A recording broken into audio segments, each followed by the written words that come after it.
ರಾಜ್ಯ ಕಾಂಗ್ರೆಸ್ನಲ್ಲಿ power sharing ವಿಚಾರ ದೊಡ್ಡ ಮಟ್ಟದಲ್ಲಿ ಚರ್ಚೆ ಆಗ್ತಾ ಇದೆ. ಒಂದ್ ಕಡೆ ಸಿದ್ದರಾಮಯ್ಯ ಬಣ ಹಾಗೂ ಮತ್ತೊಂದು ಕಡೆ ಡಿಕೆಶಿ ಬಣ ದಿನಕ್ಕೊಂದು ಹೇಳಿಕೆಗಳನ್ನ ಕೊಡ್ತಾನೆ ಇದ್ದಾರೆ, ಟ್ವಿಸ್ಟ್ ಅನ್ನ ಕ್ರಿಯೇಟ್ ಮಾಡ್ತಾನೆ ಇದ್ದಾರೆ. ಈ ಮಧ್ಯೆ ಅಹಿಂದ ಸಮಾವೇಶ ನಡೆಸೋದಕ್ಕೆ ಸಿದ್ಧತೆಯನ್ನ ಮಾಡಿಕೊಳ್ಳಲಾಗಿದೆ.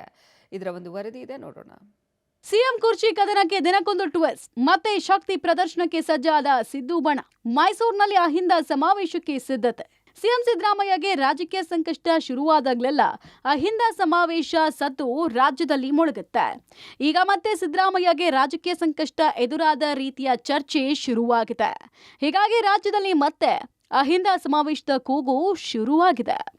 ಸಿಎಂ ಸಿದ್ದರಾಮಯ್ಯ ತವರೂರು ಮೈಸೂರಿನಲ್ಲೇ ಈ ಕೂಗು ಆರಂಭವಾಗಿದ್ದು, ಮುಂದಿನ ತಿಂಗಳ ಕೊನೆ ವಾರದಲ್ಲಿ ಅಹಿಂದ ಸಮಾವೇಶ ನಡೆಸೋಕೆ ಅಹಿಂದ ಒಕ್ಕೂಟಗಳು ಸಿದ್ಧವಾಗ್ತಾ ಇದೆ. ಸಮಾವೇಶ ನಡೆಸುವ ಉದ್ದೇಶದಿಂದ ಇವತ್ತು ಮೈಸೂರಿನ ಖಾಸಗಿ ಹೋಟೆಲ್ನಲ್ಲಿ ಬೆಳಗ್ಗೆ 11:30ಕ್ಕೆ ಅಹಿಂದ ಒಕ್ಕೂಟಗಳು ಪೂರ್ವಭಾವಿ ಸಭೆ ಕರೆದಿದೆ. ಸಿದ್ದರಾಮಯ್ಯಗೆ ಶಕ್ತಿ ತುಂಬುವ ದೃಷ್ಟಿಯಿಂದ ಅಹಿಂದ ಸಮಾವೇಶ ಎಂಬ ಹೆಸರಲ್ಲೇ ಈ ಪೂರ್ವಭಾವಿ ಸಭೆ ಕರೆದಿರುವ ಕಾರಣ ಈ ಸಭೆಗೆ ಹೆಚ್ಚಿನ ಮಹತ್ವ ಬಂದಿದೆ. ಅಜೆಂಡಾ ಏನು ಅಂದ್ರೆ ನಾವು ಮೈಸೂರಿನಲ್ಲಿ ಜನವರಿ 3ನೇ ವಾರದಲ್ಲಿ ಒಂದು ಅಹಿಂದ ಸಮಾವೇಶವನ್ನು ಮಾಡಬೇಕು ಅಂತೇಳಿ ತೀರ್ಮಾನ ಮಾಡಿರುವಂಥದ್ದು.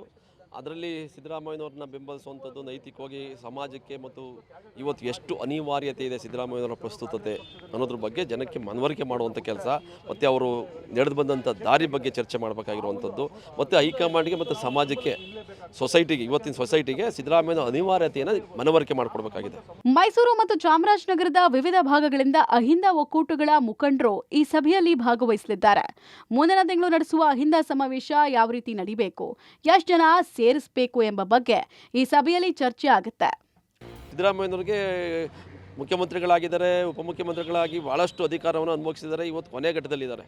ಅವರಿಗೆ ನಮ್ಮ ಅನಿವಾರ್ಯತೆ ಇಲ್ಲ, ನಮಗೆ ಅವರ ಅನಿವಾರ್ಯತೆ ಇದೆ. ಈ ಸಮುದಾಯಗಳಿಗೆ ಸಿದ್ದರಾಮಯ್ಯನವರ ಅನಿವಾರ್ಯತೆ ತುಂಬ ಇದೆ.